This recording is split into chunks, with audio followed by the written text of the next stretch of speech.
This is Liam Ottley. He runs a $10 million a year AI education business and he wants to scale to a 100 million exit. But he's unsure as to where to focus his time and how to grow the business so it's attractive to a buyer. So I sat down with Liam and we looked at the key things he needs to action to get him the massive exit he is looking for. I'm Timothy Armoo and I just happen to know a thing or two about exits. I have sold 3 companies in multi-8-figure deals by the time I was 31. So I understand the way to architecture a business, to design it so that buyers are fighting over it. So the first thing we did was try and explain what business are you truly in. So Liam's business has 3 parts to it. One of them is the AI education business. Then he has the consultant business where he consults brands on AI transformation. And then he also has a SaaS tool. And what I see a lot of founders do is that they confuse the 3 and they don't quite understand what is the thing that's going to get them the exit itself. And so in this video, I talk about the importance of focusing on what is actually going to work, which is if he wants to sell the business for 100 million to potentially Accenture or Capgemini, big consultant businesses, it is to focus on the consulting part and actually all the other bits are actually going to feed into the main business. They're not 3 separate businesses. So let's watch this one. What are we trying to optimize for? We're trying to optimize for an exit of like 100 million. Yep. What, pounds, dollars, anything? US dollars would be good. US dollars, 100 million exit, right? Now, we have the accelerator where you sell info, we have the consulting, we have the ventures arm. Cool, so those are the 3 parts. We have said that the ventures arm, this tech bit is not going to be its own thing. The tech bit is going to be the SaaS to help with this. Yeah? This, by the way, is a very important point that I see a lot of people, especially in the agency world, do, that they build a SaaS thing and then what they do is they treat them as separate companies. Actually, what works really well is where you build the SaaS tool, but then you make it part of your agency offering. You make it part of your services offering. Now, that would mean that, sure, you may not get the SaaS multiples that everyone thinks they'll suddenly get if they build a SaaS, but what you get is tech-enabled agency multiples. So, for example, my company, Fanbytes, we did this exact same thing. We had a software tool, but rather than selling it direct to customers, we made it part of our sale, which meant that when we went to market, we sold as a multiple of revenue rather than a multiple of profit because we're a tech-enabled agency and not a normal agency. Now, the next thing is actually matching the business model of your potential buyer. So one of the things that Liam was talking about was effectively coming up with like a very different way of pricing and pricing by outcome and doing all that stuff. And I said, look, if you again are going to sell to a potential big buyer who is used to buying on a project and an engagement basis, then just price yourself like that. So we'll go into that video and I'll show you. The holy grail here is you pay us nothing, we take upside, right? Like fully performance based on that. If you've got enough reps in there and you've got the right leads coming through here, they've already been prepped on this. You can literally assess them. Can we get a result from them? Yes, no, we cherry pick the best ones. We put our best FTEs on. They get cut on 25% of that revenue upside. These guys are frickin' printing. Yes. And you've got a long-term relationship. That's the retainer. Like, Yeah. My only thing is this. Remember, my question I always ask people is like, what's the end goal? So let's say your end goal is to build a really great AI transformation business, which is then potentially bought by someone like Capgemini, Accenture, all these big consulting firms, or any of the consulting firms. You kind of also have to like slightly match what their business model is. And their business model is based on like a fixed fee. And then maybe in some cases they get a performance. So this is such an important point. I meet so many founders who just want to be cute with their pricing. There is no need to do that. What big companies want when they're trying to buy your business is they just want you to fit into a box that they already have. And so understanding how they price and how they position themselves and seeing how you can slot into it is one of the biggest decisions you can make as someone. So by Liam just ignoring this convoluted way of pricing and just focusing on the best way that buyers already know how to do it, that's the way that he's going to win. So this next video is actually about how to get retainers. Now, if you run any sort of service-based businesses,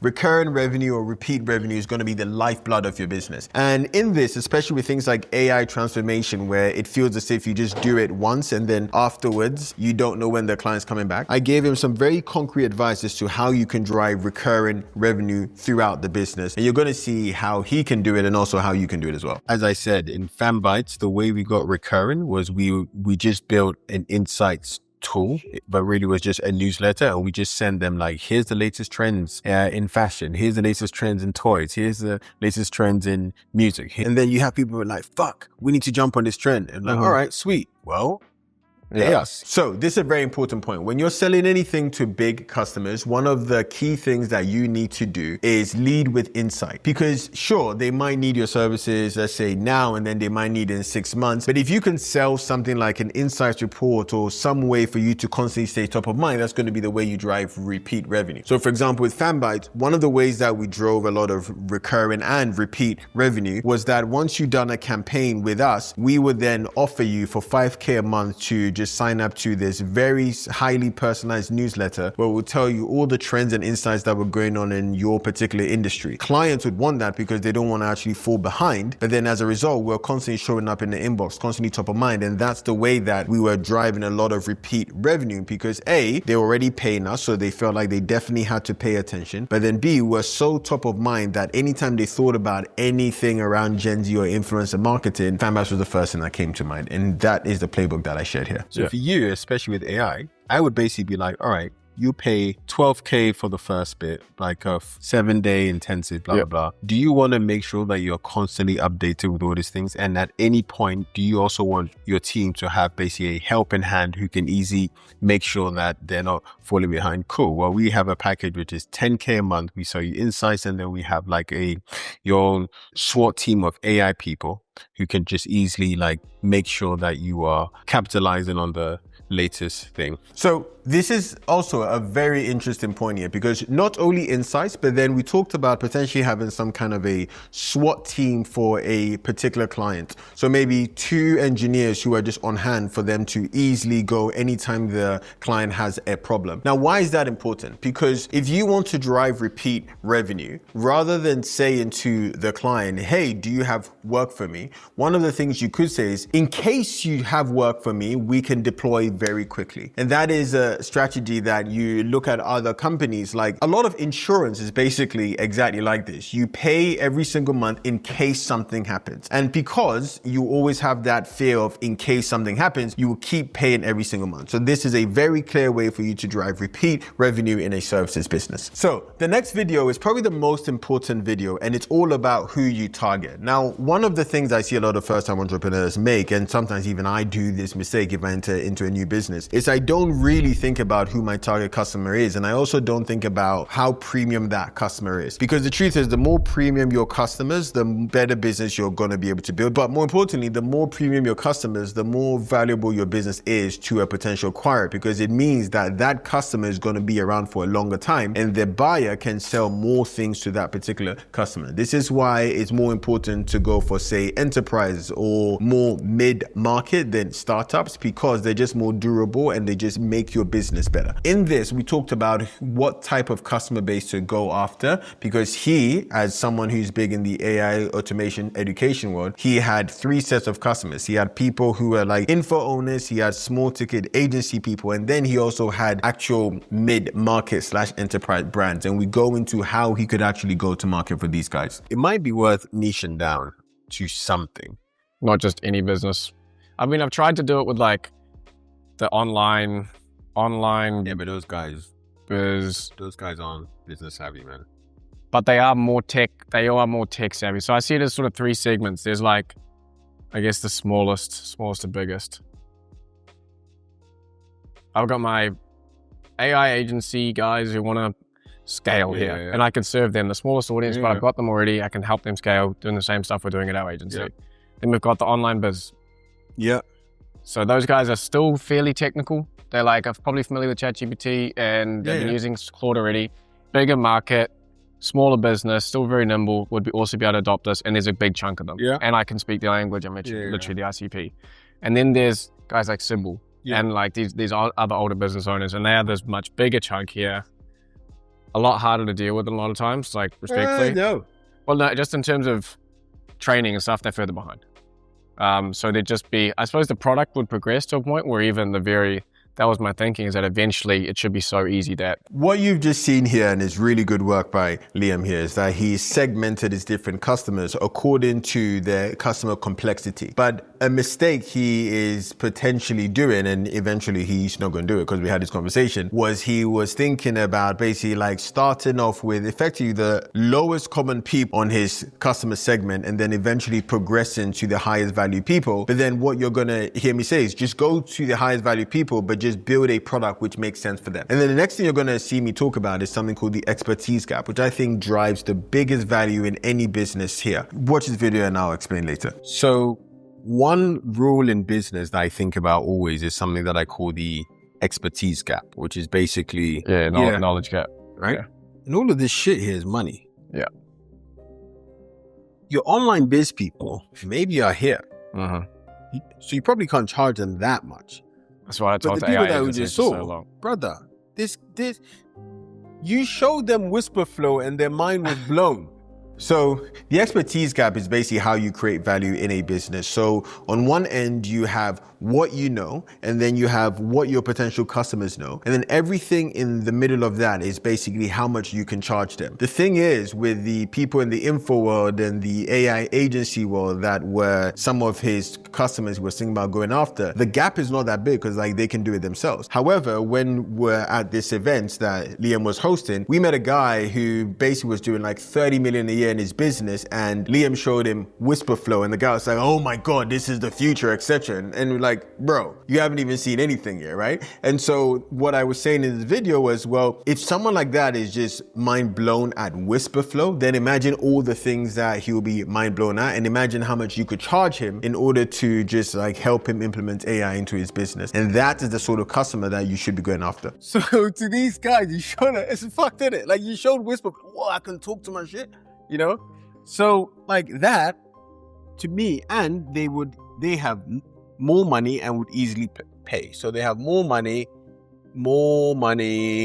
whatever, less headache. Do you think that's not like a fairly natural grow? I can grow into that market. That's the idea. Where you could just go into the market. Like you don't need to grow into it, just go into it. So this is a really interesting point that I was thinking about as he was talking, which is it is potentially a limiting belief for entrepreneurs when they think that at some point they're going to be ready to go to big customers. At some point they're going to be ready to then go premium. When the thing that you should be thinking about is actually more so, well, there are a premium set of customers. What are their problems? And then how can I design my solution to make sure that I'm able to serve them from now rather than growing into them? Because I've been in businesses where I've thought we'll get to them later, and then some other competitor has just decided like we're just going to position ourselves as premium, and they've absolutely wiped the floor with us. So don't make that mistake. And if you do that, that's going to be the way they're going to be building a business that is designed to be sellable, because you have better customers who know you well, and as a result, more valuable to a buyer. Now, the final thing is how to actually reach this richer customers. Now, Liam gets a ton of his leads from his YouTube, from his social media, and that drives a ton of people. But the truth is, if you are then going to segment your customers and go for more premium customers, you're going to have a different sales motion. And one of the mistakes I see a lot of people, especially in the online business space, do is that they start a business, they're targeting a specific set of customers, which they get in a certain way, and then they're going up market or just targeting a different customer segment, and they think